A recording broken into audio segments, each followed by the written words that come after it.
몸과 마음, 우리가 몸과 마음이라는 얘기를 참으로 많이 하는데 이 몸이라는 것은 꼬잡아도 보고 만질 수가 있으니까 몸이란 걸 하는 것에 대해서 우리는 확실히 알고 있는 것 같습니다. 그런데 마음, 이 마음이라는 것은 눈으로 보이지도 않고 손으로 잡을 수도 없고 그래서 몸 안에 있는 것인지 우리 몸 밖에 있는 것인지 아니면 어디에 있는 것인지 참으로 구별하기가 어려워요. 그런데 그래서 우리가 세상을 살아갈 때 마음이 안다고 하는 것은 몸이 먼저 알아야 마음이 알까? 마음이 먼저 받아들여야지만 몸이 알아가는 것일까? 참으로 분별하기가 어렵죠. 몸이 알아야 마음이 안다는 분도 있고 마음이 먼저 느껴야 몸이 안다는 분도 있습니다. 여기서 그것을 결정내자고 여러분들과 함께 이야기하는 것은 아니죠. 우리가 주변에 많은 사람들을 남녀노소 할 거 없어요. 검색을 너무 많이 하면 그 검색 속에서 허우적거릴 것도 뻔한데도 거기서 벗어나지 못해요. 인스타그램이나 유튜브나 하여튼 다양한 영상을 하루에도 몇 개씩 보는데 그걸 너무나 많이 보게 되면 그 영상 속에 빠져버려 나 자신을 잊어버리고 맙니다. 이걸 우리가 한번 명심해야 돼요. 이 SNS나 영상이나 인스타그램이나 틱톡이나 그 많은 것들은 결국은 다 남의 이야기입니다. 남의 이야기와 언어 속에서 허우적거리면서 자신을 잊어버리고 자신의 언어를 잊어버리고 살고 있는 현대인들의 적나라한 모습들을 우리는 외면하고 있어요. 그래서 음베르토 에코는 이렇게 얘기했죠. 책이라고 하는 것은 말이야 언제나 다른 책에 대해서 말한다. 우리가 지금 플라톤 이후에 2000년이 넘었지만 사실 서양의 철학은 소크라테스나 플라톤이나 아리스토텔레스의 책에 대한 주석이다 이렇게 얘기합니다. 동양의 철학도 마찬가지죠. 공자나 노자나 장자에 대한 책을 해석하고 강요하는 사람들은 우리나라에 많아요. 그런데 그것을 뛰어넘을 수 있는 지혜의 탄생, 우리만의 철학은 없어요. 이게 문제라는 거죠.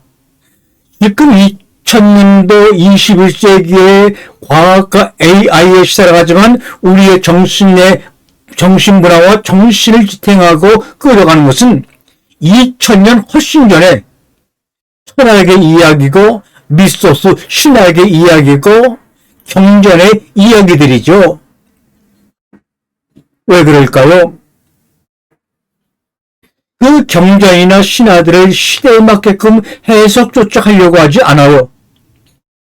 그저 그들이 써놓은 책을 내가 좀 더 문자적으로 다른 사람보다 박식하게 이야기할 수 없을까?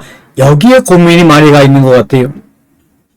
마르트는 이런 말을 했어요. 말이란 전달하려는 의미에 의해 문자에 의해 해석되어서는 안 된다. 늘 끊임없이 새롭게 해석되어야 한다는 뜻으로 영도를 끌고 옵니다. 영도의 언어. 우리가 온도할 때 1도, 2도, 마이너스 1도, 그 가운데가 바로 영도죠. 즉, 영도라고 하는 것은 플러스, 마이너스가 없다는, 주체와 객체가 없다는 뜻을 말하고 있어요. 영도의 언어는 타인과 자아를 구별하지 않습니다. 우리가 어떤 대상을 이렇게 본다고 하는 것은 그 대상이 또한 우리를 보고 있기 때문입니다. 따라서 대상이라는 말은 요즘에는 잘 쓰지 않는데 그 대상 또한 보는 자이기 때문입니다.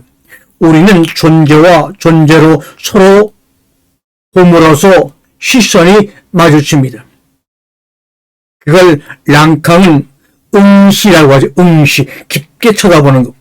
응시는 보여짐입니다. 우리가 꽃을 볼 때 그 꽃이나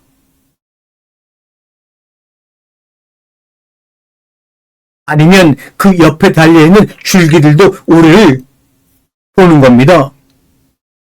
따라서 우리가 어떤 것을 응시한다고 하는 것, 모든 봄은 일방적인 것이 아니라 사람만 보는 것이 아니라 서로가 마주봄이라는 거예요.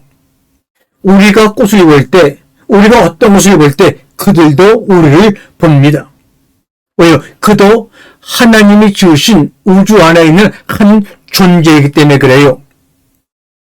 그런데 우리는 창조 6일날 마지막 때 지음받은 만물의 주인공이다. 만물의 영장이다.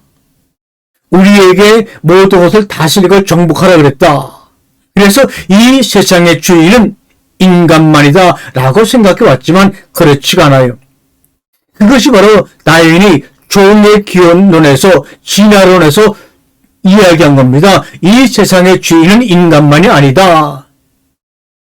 그 당시에 그 종의 기원이라는 책을 통해서 그런 얘기했을 때 그 당시에 서양의 기독교라는 종교에 속해 있는 사람들이 얼마나 충격을 받았겠어요. 이 세상의 주인은 인간만이 아닙니다. 세계는 인간 중심적으로 이루어져 있진 않아요. 코로나19 바이러스 하나만 터져도 그것을 인해 인류가 뒤죽박죽 되버리지 않았습니까? 모든 존재는 평등합니다. 그것이 사물이든 그것이 자연이든 상관없이 서로는 서로에 대하여 타자 혹은 타인입니다. 우리 창세기 1장에 7번이나 반복되어 나오는 단어가 하나 있습니다. 토부, 보시기에 어떻다고요? 좋았더라. 이 말은 다르게 해석하면 서로 마주보니 좋았더라 이런 말입니다. 하나님의 시선과 달의 시선, 하나님의 시선과 태양의 시선, 하나님의 시선과 인간의 시선이 마주봄으로 부딪힘으로 말미암아 서로 시선이 부딪혔을 때 나오는 그것이 너무나 좋았더라 이렇게 얘기한 거예요. 좀 어려운 말 같아도 임마누엘 칸트의 선언적 직관이든 낭만주의자의 직관이든 다른 존재, 즉 타자를 내 안으로 받아들이기만 하면 그 언어가 우리의 마음이며 타자의 마음입니다. 제3자 타자와 내가 만나는 지점, 보시기에 그 만나는 지점에서 우리는 대화의 관계 속으로 들어가거나 혹은 감성의 마주침을 느낄 수가 있어요. 거기서 생명이라는 것을 우리가 알게 되고 생명의 신비를 느끼게 되죠. 바로 그 순간이 행복이에요. 그런데 보통 우리가 본다고 했을 때는 우리의 눈으로 보기보다 우리의 의식의 상물인 경우가 많이 있죠. 왜냐하면 우리는 어느 것을 보든지 이미 눈으로 보기 전에 벌써 우리의 생각으로 먼저 보기 때문입니다. 우리의 생각으로 먼저 판단해 버립니다. 이는 본다는 의식의 자동화죠. 그건 컵이야. 이건 민들레야. 저놈은 나쁜 놈이야. 이건 자동차야. 그건 안경이야. 라고 우리의 의식이 생각이 먼저 설정해 놓고 눈으로는 확인하기 위해서 본다는 거예요. 그런데 우리는 착각하여 우리만이 본다고 생각을 하거든요. 이는 자기라고 하는 주관성이 상대를 제3인칭을 타자를 멋대로 판단해버리는 오류를 범하게 되죠. 이는 나라고 하는 에고가 자아를 지배하는 데서 비롯됩니다. 그것은 내가 세계의 주인이며 그 주인이 세계를 지배하고 있다는 아직도 유아론적인 의식에서 벗어나지 못했기 때문에 그래요. 이 불교의 조주화상이라는 분은 많은 대중 앞에서 이런 말을 한 적이 계세요. 한마디라도 하면 틀린다. 바로 존재에 들어가야 한다. 이는 존재를 받아들이는 일이다. 나를 텅텅 비우면 타자들이 내 안에 날락거린다. 나는 문을 열어놓은 방처럼 모든 이에게 개방되어 있다. 그것을 언어로 표현하면 시가 되고, 마음으로 드러내면 선이 되고, 멜로디로 표현하면 음악이 되고, 합곡의 그림을 그리면 그것이 바로 하나의 그림이 된다.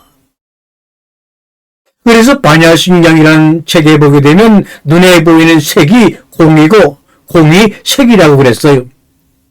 모든 것은 공하다. 공하기 때문에 그 안에 모든 만물이 서로 들락날락하면서 조화롭게 살아갈 수 있다는 거예요. 여러분, 한번 조금 더 이제 강의를 진행하기 전에 한번 숨을 들이키고 내쉬고 눈을 내리뜨리고 숨으로 여러분의 에고를 한번 누르세요. 천천히 느리게 한번 눌러보세요. 그래야지만 이 이야기가 이해가 될 거예요. 언어라고 하는 것은 분별에서 나오는 거죠. 옳고 그름, 어떤 차이, 간격, 관계를 따질 때 언어가 필요합니다. 따라서 언어는 이성적인 산물로서 지식의 매개체예요. 이 지식이라고 하는 것은 문명을 발달시키는 데 있어서 중요한 매개체 역할을 하고 해왔어요. 이것은 분별의 심에서 오는 거죠. 그런데 그 지식은 언어로 이루어져 있습니다. 그리고 언어는 모든 데이터를 수집하고 정보를 전달하는 또한 매개체죠. 하지만 언어의 이러한 기능들이요, 인간을 때로는 깊은 고통 가운데 빠뜨립니다. 언어로 인해 분별과 차이가 만들어지고 그 분별과 차이는요, 우리들의 마음속으로 파고들어서 우리의 마음은 본래질의 성품, 본질을 잊어버리고 돌같이 굳어져 버린다고 성서는 말하면서 하나님의 거룩한 영이 우리 마음 가운데 말씀을 통해 임하게 되면 돌같이 굳어져 버린 마음이 부드러워져서 그 안에 피가 흐른다, 생명이 흐른다고 말하고 있어요. 우리가 불교에 이런 말이죠. 본래 물물 이거는 갖춰야 지내. 이거는 육조해능성 스님이 한 얘기인데, 인간의 성품은 본래 티 없이 맑고 깨끗하다. 갓난 아이는, 어린 아이는 하나님의 성품을 지녔다. 하지만 어머니로부터 말을 배우고 사회생활에 적응하면서 본래의 자성, 본성을 잊어버리고 분별을 갖게 되었다. 따지고 밝히고 끼어들면서 우리는 갓난 아이의 성품을 잊어버렸다. 천국을 잊어버렸다. 그 중심에 바로 언어가 있습니다. 그 언어를 하늘나라의 언어로 깨부수려고 예수가 십자가상에 죽으셨고 이 땅에 육화된 모습으로 오신 거지요. 우리 한번 선지식이라는 거에 선지식 이야기로 한번 들어가 보죠. 그 육조해 내에 자주 언급하는 화두가 하나 있었어요. 그거는 병암록 제11칙에 나오는 이야기인데요. 항벽성사의 술지겜이나 먹는 놈이다 라는 이야기예요. 오늘날 항벽성사가 대중에게 말합니다. 너희들은 모두 술지겜이나 먹고 취해 다니는 놈들이야. 이렇게 행각해서는 어떻게 언제 이놈들아 깨달음을 얻겠느냐. 너희들은 이 당나라에 참된 선사가 없다는 걸 알겠느냐? 그때 한 수행증이 말합니다. 지방에서 그런 대중을 거느리고 있는 분들은 누굽니까? 이에 항벽성사가 이야기하죠. 선이 없는 게 아니라 진리가 없는 게 아니라 스승이 없을 뿐이다 이놈아. 이렇게 얘기를 해요. 그리고 강조합니다. 술지겜이나 먹는 놈이 되지 말라는 말을 몇 번이고 반복해서 언급합니다. 이는 언어 문자의 문제다 이런 말입니다. 말로만 하는 수행, 지식으로 쌓는 수행은 아무런 의미가 없다 이 말입니다. 왜냐하면 수행을 통해 얻고자 하는 본래 마음이란 어떤 언어로도 잡을 수가 없어요. 많은 정보와 지식을 모으고 쌓고 배워서 남에게 전달할 수 있지만 이 지혜라고 하는 것은 말을 하는 순간 다 공기 중에 흩어져 버립니다. 지혜는 말로 전할 수 있는 게 아니에요. 언어로 붙잡아둘 수 있는 것이 아니에요. 몸으로 깨달아지고 경험되어지는 선지식이라고 할까요? 개안이라고 할까요? 깨달음입니다. 말로만 하는 수행은요, 텅 빈 마음을 깨달을 수 없어요. 언어는 그물 같은데 공기 같은 빈 마음을 어떻게 잡을 수가 있겠냐 이 말이에요. 병암록 49축에 보게 되면 항군 물고기 하두가 또 나오는데요. 어떤 말로도 본래의 마음의 빈 텅 빔을 잡을 수 없다는 하두예요. 이는 박상률이 죽음에 한 연구를 한 논문에서 말한 마른 늪에서 물고기 낚기와 같다 얘기했습니다. 그 내용의 일부를 한번 제가 읽어드릴게요. 참 재밌어요.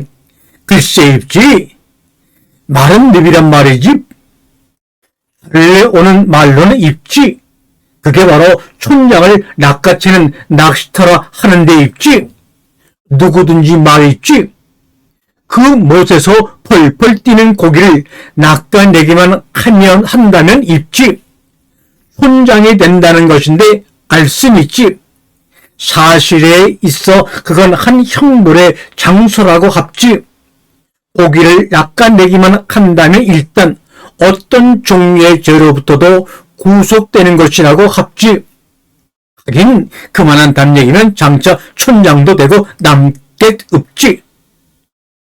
마른 늪에서 물고기를 낚는 일은 언어 문자를 넘어서는 일이다 이 말이에요. 그래서 박상윤 7조 어른에서 언어로 하는 하두의 마음 공부를 비판했어요. 우리가 기독교인의 생활하고 기독교라는 종교 속에 있지만은 우리 한번 마음을 열어서 불교 이야기를 잠깐 해보는 거예요. 이 불교에서 선이라고 하는 것, 이 선이란 불가능한 노력이라고 알게 됐습지.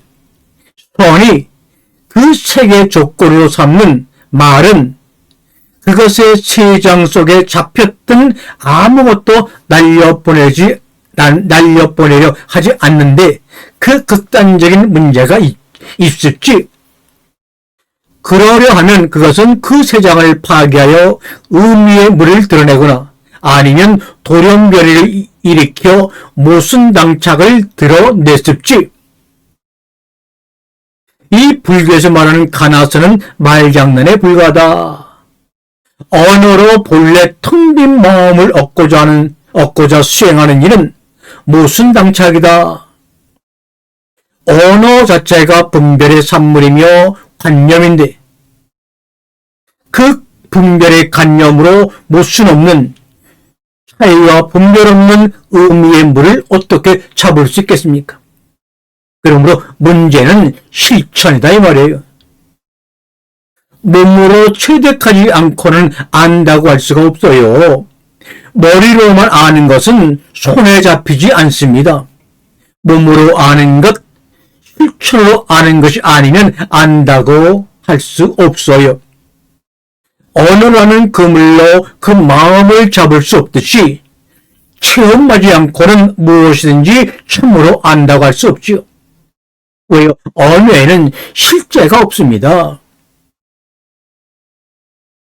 한 번도 몸으로 실천해보지 않고 입으로만 떠드는 설교, 강의, 훈련은 입에 발린 소리일 뿐이기 때문에 그렇습니다. 언어로 하는 수행은 자꾸 변죽만 울려 내 것이 되지 못할 뿐만 아니라 진정 남의 마음속으로 파고들지도 못해요. 이는 아무런 체험 없이 진리를 내까리는 것하고 똑같습니다. 어떠한 진리의 체험 없이 강대상에서 무턱대고 외치는 것과 똑같습니다. 체험 없이 그랬으면 안 돼요. 그건 죽은 말이에요. 금강경에서 열애가 수없이 언급하고 있듯이 말이죠. 말은 그저 우리가 살아가는데 도구일 뿐이에요. 하나님의 말씀을 66권으로 우리에게 주셨는데 그것도 하나님의 마음을 알기는 하나의 도구지 그게 축제한 무엇을가 못하면서 그렇게 거룩하게만 여기면 근본주의적인 생각에서 탈피해 나와야 돼요. 말 속에서 진리를 찾으면 손에 잡히지 않아 돌아서면 연기처럼 날아가 버려 허무하기 그지없습니다. 왜요? 말 속에는 굉장히 유식한 것 같고 멋들어진 것 같아도 아무것도 들어있지 않기 때문이에요. 말이란 가리키는 손가락에 불과합니다. 이 타전교에서 수행자들에게 널리 해제되는 말이 있습니다. 그게 무슨 말입니까? 너 앉아봤어? 너 앉아봤어? 이게 무슨 말입니까? 이는 내가 직접 몸으로 텅 빈 마음을 찾으려고 해봤는가? 라는 질문이에요. 너 앉아봤어? 깨달음이 어떻고 침묵이 어떻고 화두가 어떻고 하는 것들은 그저 네 머릿속에 이놈아 생각뿐이야. 말은 그저 텅 비어있다 이 말이에요. 벽암록이나 문무관이나 선문염성은 그냥 과거 어느 날의 문답일 뿐이에요. 여기에 붙잡혀 있으면 안 돼요. 이것 여기가 좋사오니 아니에요. 이런 책들을 많이 읽으면 요령만 늘어나요. 직접 앉아서 삶을 몸으로 겪기 전에는 본래 우리에게 주신 하나님의 마음을 우리는 알 길이 없어요.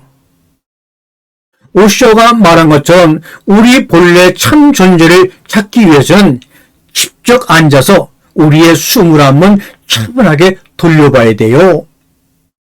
호흡을 어떻게 해야 하고 자세는 어떻게 생각은 어떻게 해야 하나를 온 몸으로 차근차근 한 걸음씩 직접 체험해봐야 그 이치를 깨달을 수 있는 것 아닌가요? 여러분 좀 숨을 쉬어봐요. 숨에게 관심을 갖고 숨을 한번 쉬어봐야 내 속에 번뇌하는 참마음을 알고 쉼을 가져올 수 있어요. 왜요? 우리가 하는 숨에 호흡에 쉼이 이미 들어가 있기 때문이에요. 생기를 불어오니 자 여러분이 지금 책상에 앉아있건 바닥에 앉아있건 어떻게 어떤 모습으로 있든 다 앉아보세요. 편안하게 앉아서 숨을 깊이 들이마시고 천천히 뱉어보세요. 그때 말은 끊어집니다.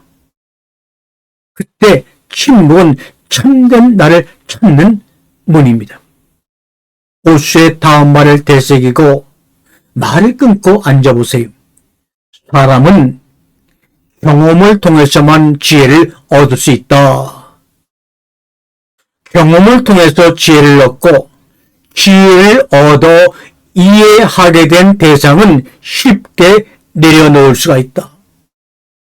그런데 경험을 통해서 얻어진 지혜가 점점 없어져가는 세상이에요. 경험을 통해 얻어지는 지혜 대신에 AI를 통한 것, 검색을 통한 것, SNS를 통한 것 이런 것들이 우리의 참된 경험을 대체하면서 가짜 경험을 주고 있거든요. 그러니까 여호와 하나님도 피상적으로밖에 모르니까 그저 아멘 믿으려고만 그래요. 잠언 1편의 여호와를 아는 것이 지혜의 시작이다. 여호와를 경외하는 것이 지식의 근본이라고 말하지 않았어요. 호세아서에 여호와를 알라 심서 여호와를 알라. 여호와를 아는 지식이 너에게 없기 때문에 내가 너를 버렸다고 호세아 선지자가 말하지 않아요. 오늘도 우리가 가만히 앉아서 숨을 깊이 들이마시고 천천히 내뿜어서 그 숨과 숨 사이에 있는 나의 본마음, 그 사이에 계시는 하나님의 지혜를 얻을 수만 있다면 내가 일생을 두고 하고 싶은 그 한 가지를 위해 나는 내 생명도 내려놓고 헌신하고 희생할 수가 있습니다. 그게 바로 창세기 2장 17절에 선하게 알매 지식의 나무를 먹으면 죽고 죽는다. 무트 타무트 죽고 죽음의 축복을 우리가 깨달을 수 있는 거예요. 거기서부터 우리의 삶은 시작하는 겁니다. 아멘.